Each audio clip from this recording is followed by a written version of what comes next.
10 ways to honor God. I think there's 11, and it is called singing. That was amazing, guys. I love, you can give a pause.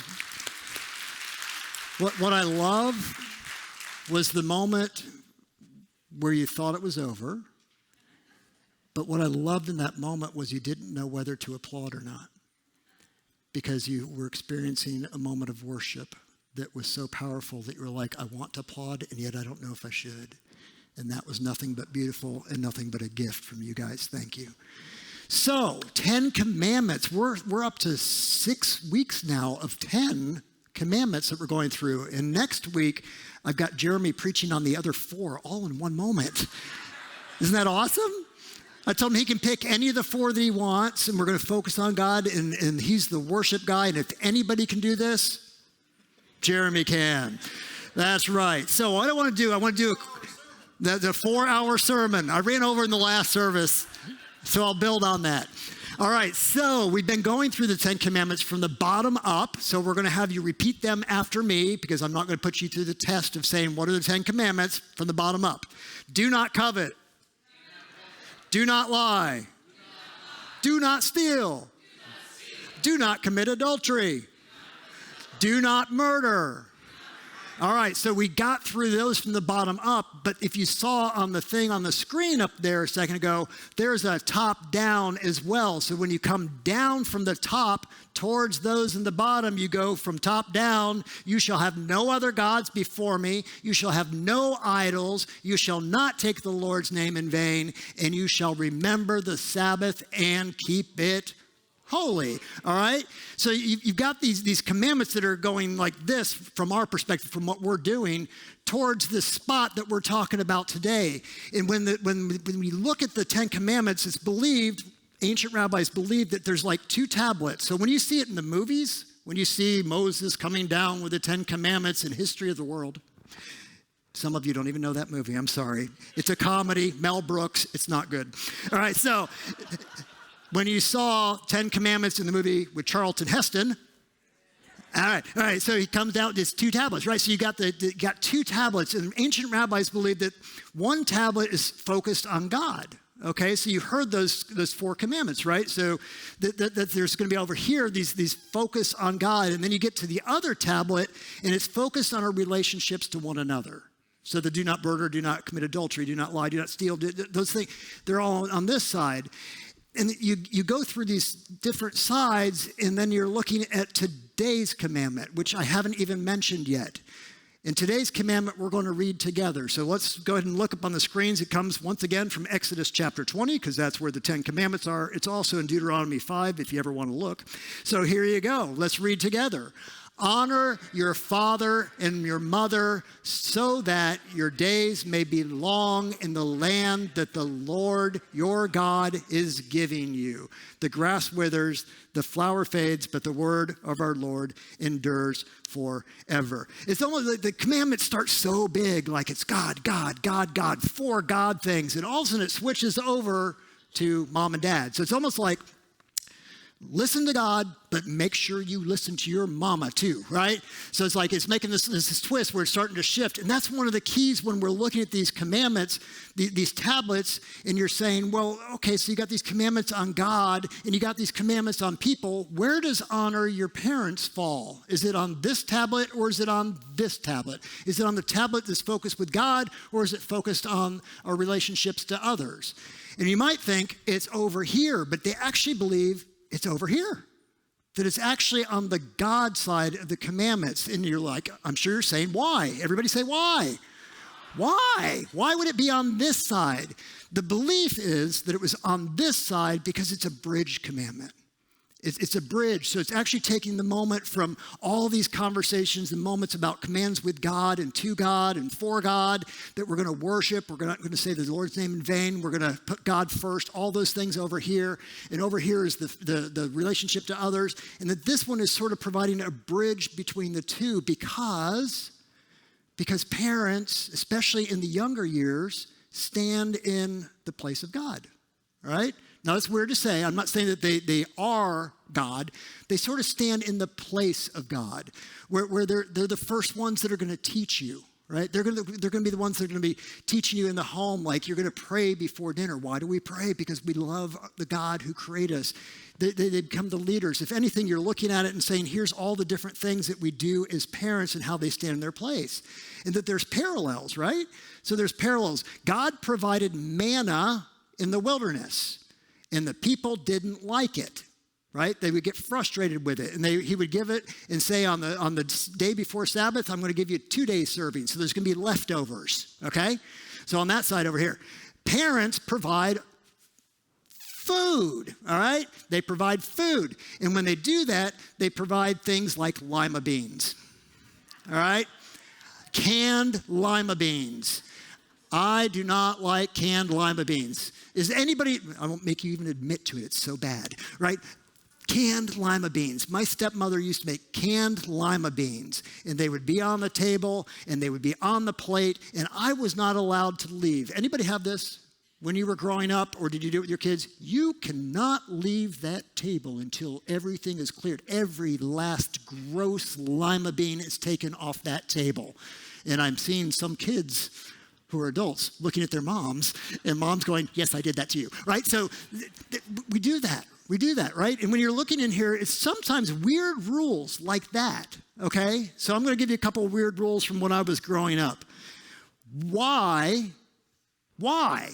Because that's right. That's why I'm the parent, and because I said so. That's the rule, all right? So that's a weird rule.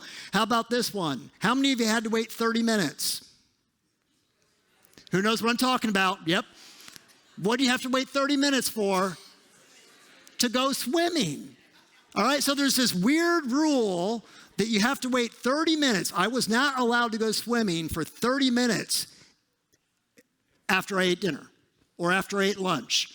I could not go in the pool. I want you to know why. Why could we not go into the pool? Anybody?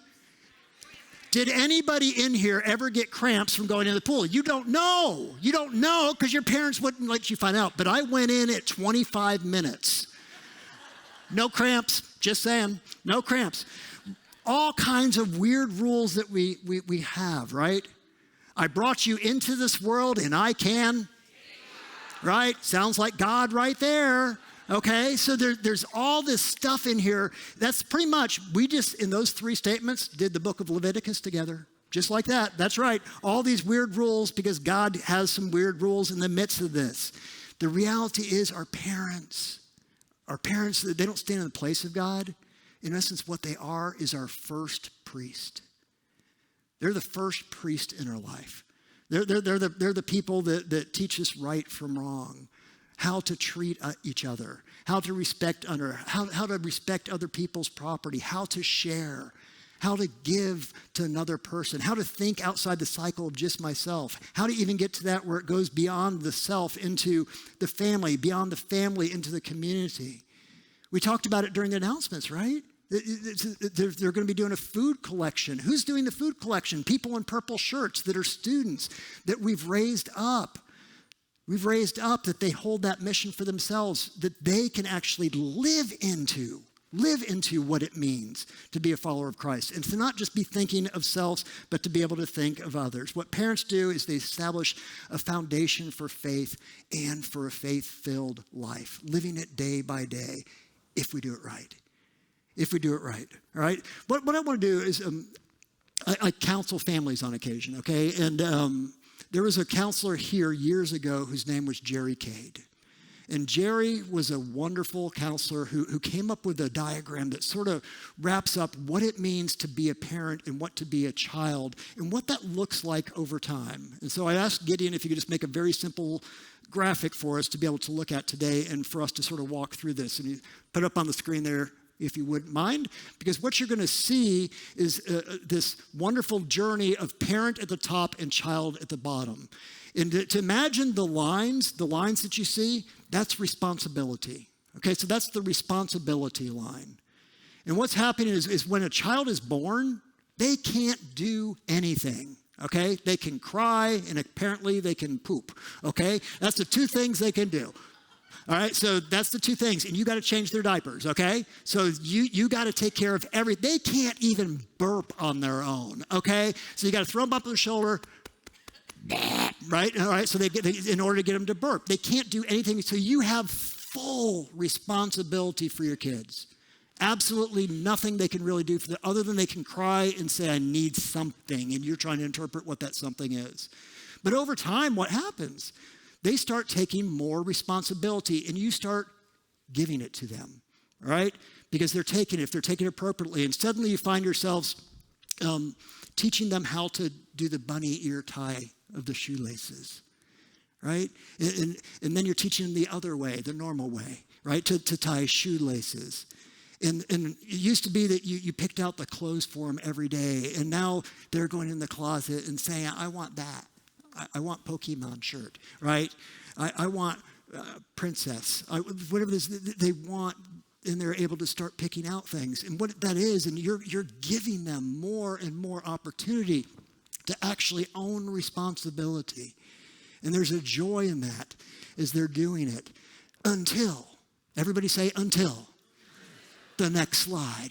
So let's take it to the next slide.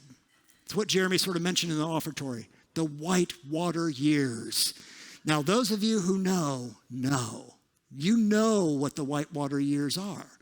And so Jerry Cade put this in there because he was trying to describe what happens in that time frame. It's not just a moment, it's a time frame. It's like middle schoolish time, could be 5th grade, could be 7th grade, and it goes on for a while. Ideally, the kids grow out of it and you move past the whitewater years.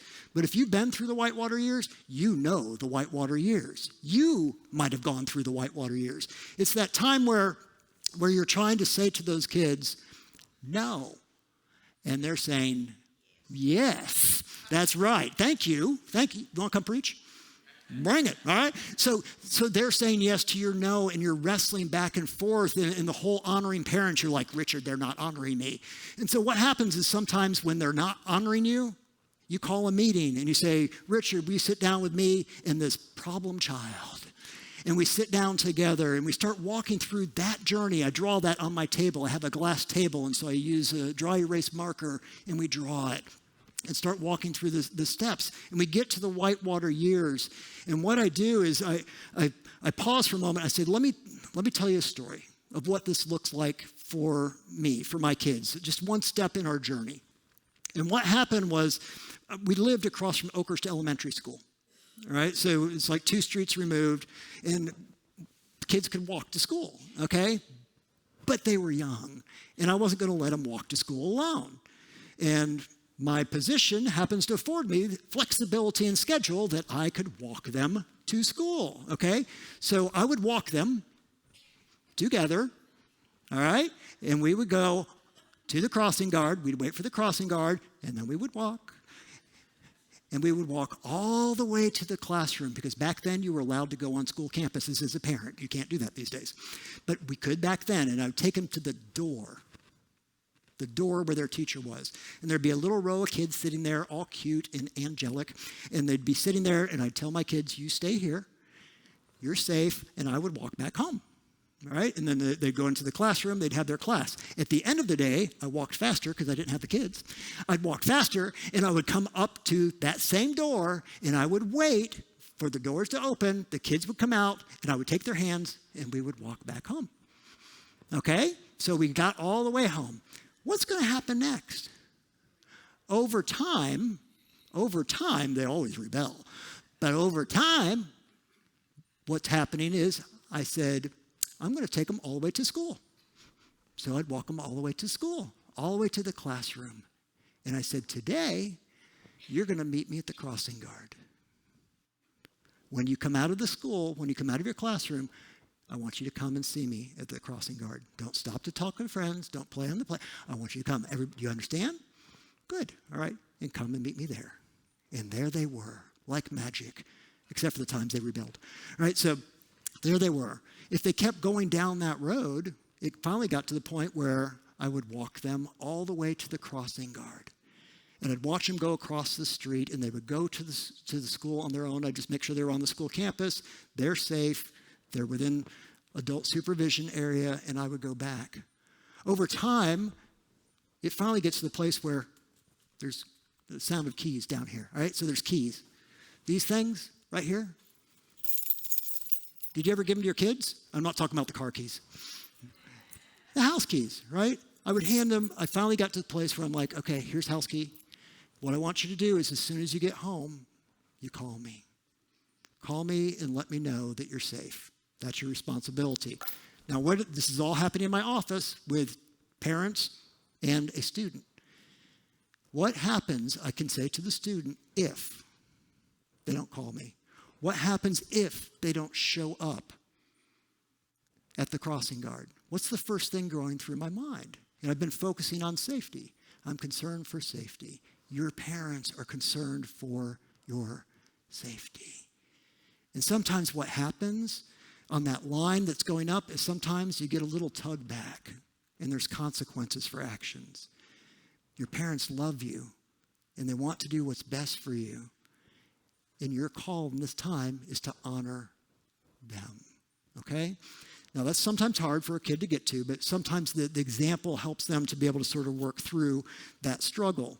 Now, here's the thing. You look at this passage, and they're interesting. Paul actually looked at this passage too. So he looked at this command. So way over in Ephesians chapter 6, he talks about this command. And he notices something special about it. Children, obey your parents in the Lord, for this is right. Honor your father and mother. This is the first commandment with a promise, so that it will go well for you in the land. Or in this case, he says, so that it will go well for you and you may live long on the earth, right? So for parents to be able to wrap their mind around this, I'm looking at this and I hear that and I'm like, okay, here's the deal. Moses comes down from the mountain. And he's got the two tablets. We got the God tablet with the parents on this side. We got the family, the how do we treat each other on this side. And he comes down, and as he's coming down with those two wonderful tablets, he gets there, and who is he talking to when it comes to this command? Is he talking to little kids? Is he talking about everything that I just talked about, and you feel like, Richard, why is this sermon even being spoken to me? Because I don't have kids that are that size? Or is he talking to adult children? Is he talking about adult children? You will have a life that is long in this land if you will honor your parents. And when that happens, get ready for the flip, okay? Because what happened, when I'm looking at this, I'm looking at the Jerry Cade diagram from a kid's perspective, little kids. And it caused this little moment in me of, oh my gosh, it goes backwards too. It goes backwards. So let's take a look at the slide with different headings. Upper left, sophisticated parent, mature parent, you might say. And down in the lower left is the adult child. Do you see it? I've walked that journey with my parents. I've walked the journey where my parents were in decline. And I was taking more responsibility. I did that, thankfully, with the benefit of 3 sisters as well. I watched Gloria, my stepmother, go through dementia. And having to wrestle with my dad, who's been caring for her in the home, and he's getting to the place where he's like, I can't do it anymore. She's falling and I can't pick her up. And therefore I have to call an ambulance in order to get somebody to come in to pick her up. And who's he calling with that message, that word?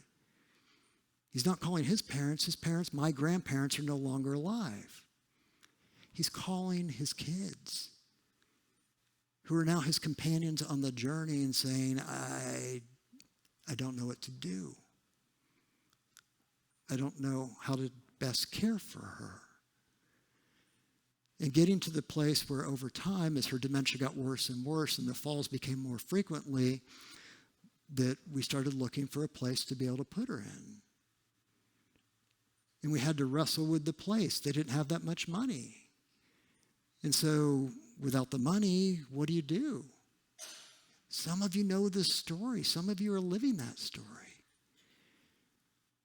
I fortunately happen to know somebody from this church that worked for Oak Manor. And her name's Denise. I actually went to high school with her, but she's a member of the church. She worked there and she helped walk us through the process. She walked through the point of connecting with people that could help for Medicare to be able to pay for Gloria to be in care, for us to be able to visit her there. I remember celebrating her birthday at Oak Manor as a family. Here's the weird thing. You go along and you realize that journey that was up on the screen, remember the whitewater years for kids? Remember that? Take a look. Take a look at the adult version. It's still there. What's that look like? What's that look like?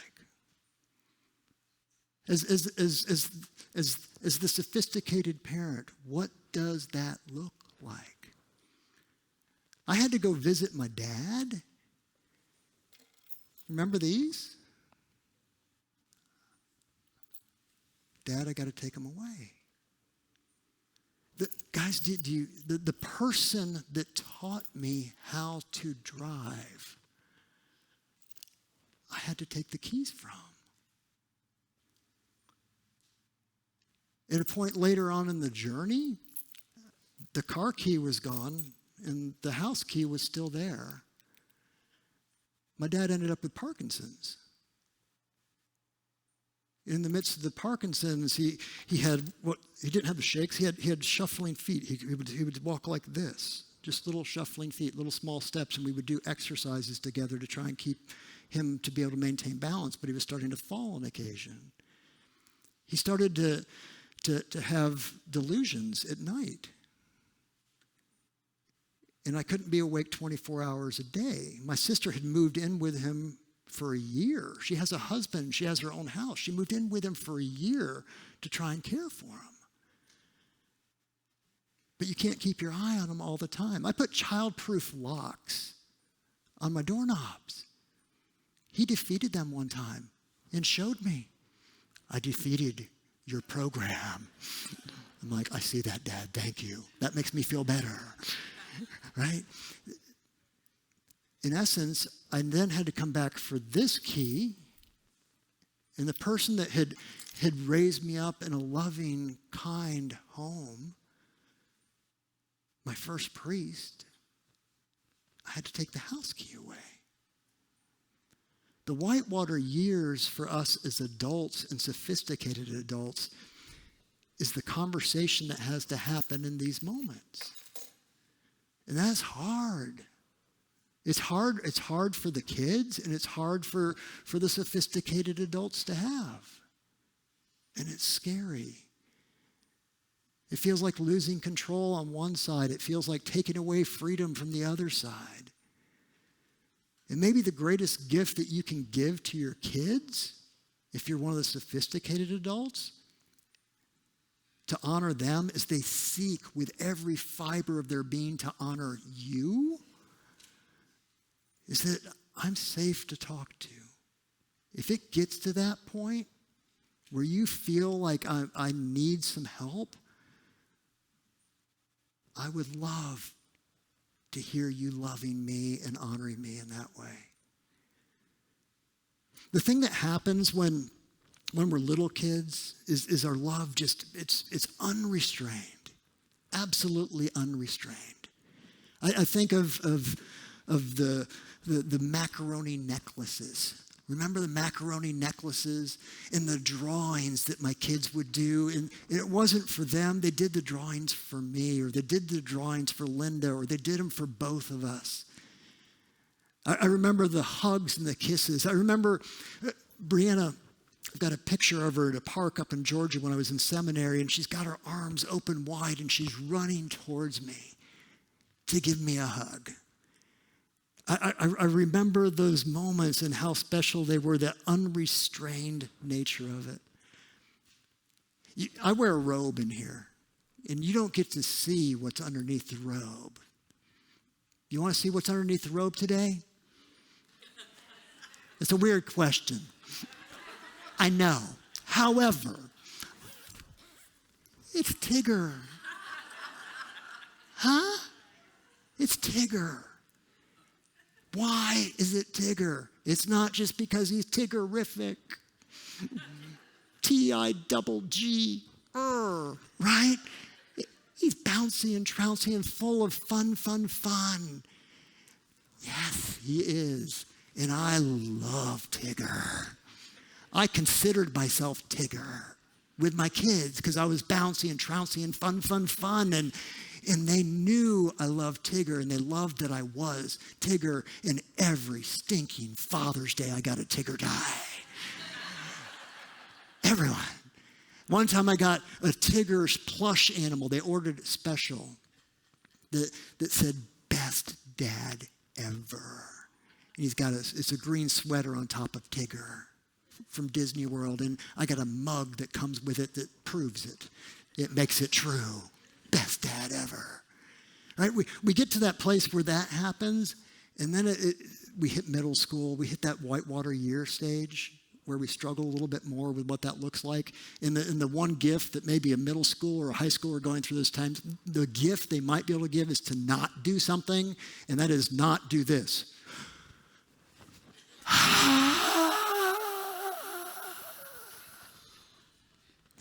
Till there's no oxygen left in their lungs because they're so frustrated with their parents. The best way to honor might be able to hold that breath and hold the eye roll and the head tilt and all that stuff. We get a little bit older, and we might honor them by programming their remote 47 times like I did for my dad. There's so many ways, guys, that we're called to honor, whether it's as children or whether it's as adult children. And there's ways for us to pour back towards our kids when we become the sophisticated adult. Ephesians 6 that we were just looking at, verse 4, right after it says, children, obey your parents in the Lord, honor your father and mother so that it may be well with you. And fathers, and I'm going to add mothers, do not provoke your children to anger. Don't frustrate them in your latter years. Listen, what they're doing is trying to honor you. In the way that you tried to keep them safe, they now want to try and do the same for you. It's worth a conversation, even if a decision doesn't happen, to be able to say we can actually have the conversation with each other. I got a friend of mine, Charlie Derrickson, who works at Ridgecrest Elementary. I went to school with him in middle school during the whitewater years. I took him breakfast this past week. It was his birthday, and so I went to Chick-fil-A, and I got him a chicken biscuit and the little tater tot things and a lemonade. And I went to the school, and I walked in the door, and he's like, it's been a long time. I'm like, don't judge me. It's your birthday. And I went in and I sat down with him for a little bit. And when I sat down with him, we started talking about his mom. The mom that I used to call Mom, because she was my mom too. Mrs. Derrickson was my mom. And as we're talking, she's now 95 years old. And she's moved in with Charlie. And he's struggling. And I got permission to share all of this. He was actually in the contemporary worship because I told him if I could, I'd love to be able to share this. He ended up showing me this picture that came from his birthday from his mom. And what it was a picture of a chocolate brownie with, I think, icing on top of it, and a little note next to it that said, I love you, Mom. And then she took a piece of paper and she rolled it up like this. She didn't have any candles. I don't know if she'd be safe with flames. She drew a candle on the side of this and she stuck it in the brownie. Take a look. I am not lying to you. Isn't that awesome? Fathers and mothers, do not anger your children. They're seeking to honor you the best they can in a very difficult time. You are loved so much. It's why they want to have that conversation. It's why they're scared to have the conversation. And what you can do is actually open the door for them. I was thinking about this from the perspective of Jesus and families. And the weird thing is, Jesus said some weird stuff about families. If you've ever read the Bible, he says things like, hate your parents. Yeah. Is that in the Bible? It is. Yeah. Hate your parents. There's things in there that are it's called hyperbole, okay? I call it sarcasm because it's what I have a gift for, okay? When Jesus says chop off your hand, if it causes you to sin, does he mean chop off your hand? That's hyperbole, okay? It's trying to get a point across. In this case, the point is, this is how seriously you need to take sin. You need to take it so seriously that I'm going to say something that's going to blow your mind. You should chop off your hand. But he's not really saying chop off your hand. Just like when he says hate your parents, he's not saying hate your parents. He's saying what the 10 Commandments say. What were the first 4 commandments about? God. Then, here. God first. Even your parents second. But he uses hyperbole to say, hate your parents. If you really want to know what Jesus thinks about this command, you can look at his life. You can look at him at 12 years old. At 12 years old, he's in Jerusalem. He's gone to the temple. His parents they've got separated, and they find him in the temple. And mom and dad are like, Jesus, what were you thinking? We were scared to death. Don't ever do that again. Talking to the Son of God. Okay? And what's it say? It says, and he obeyed them. First miracle Jesus does in John's gospel. He changes water into wine. I've been working on the same thing. Water into wine. First miracle. Did he want to turn water into wine? If you know the story, the answer is no. This is adult Jesus. This is Jesus probably 30 years old, and mom says, Jesus, they need more wine. Make some wine. And he's like, Mom, it's not my time yet. That's literally what it says, right? It's not my time yet. But he makes the wine because he's honoring his mom. Jesus on the cross. Jesus on the cross has this moment. He's up on the cross and he's looking down, and Mary, his mother, is down there. And one of the last things that he is concerned about on this earth in that moment is her. How do I honor her? How do I make sure she's taken care of? John, my beloved disciple, this is your mother. Mom, this is your son. Old Testament, New Testament, same message. Honor your father and mother so that. Shall we pray?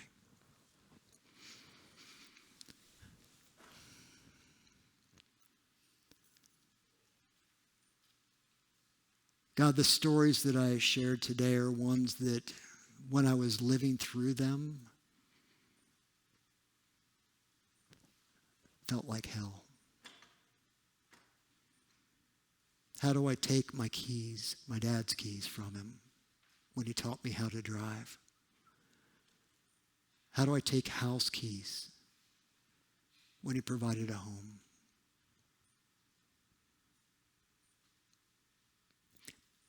Those decisions are happening in families across the world, across the nation, within our state, inside this church.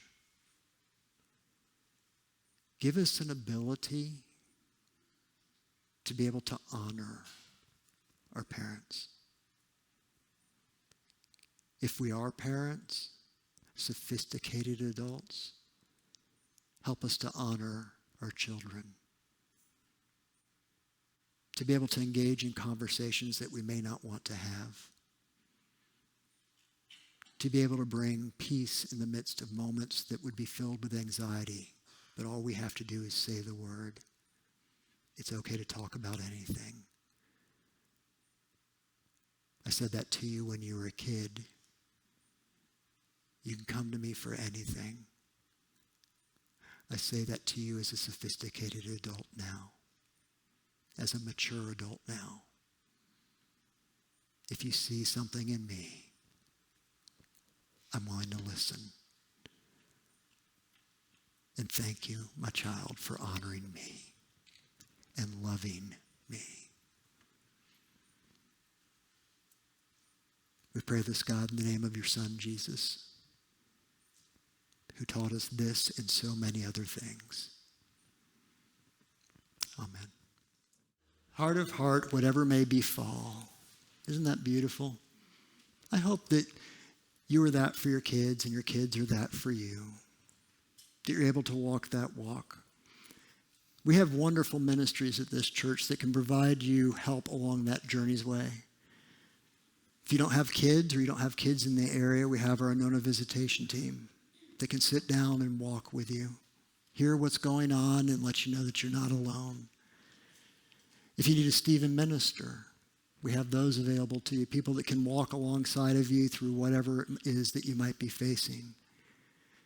We have a wonderful caregivers ministry for people that are struggling, caring for their parents that might be struggling with Alzheimer's or dementia or Parkinson's. The point is you don't have to walk alone. The point is that you are loved.